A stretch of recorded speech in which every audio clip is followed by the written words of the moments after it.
للمنصب ولا للجاه، مش للمنصب ولا للجاه.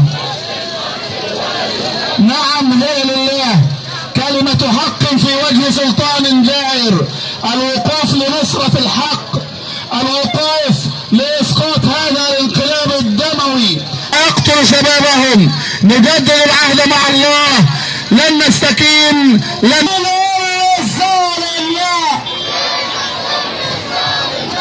لو سمحتوا ممنوع التصوير، محدش يصور غير اللجنة الإعلامية بس. لو سمحتوا ممنوع التصوير. اسكت يا ابني، اسكت اسكت كل عبيد العسكر. انت بتهتف ضد العسكر.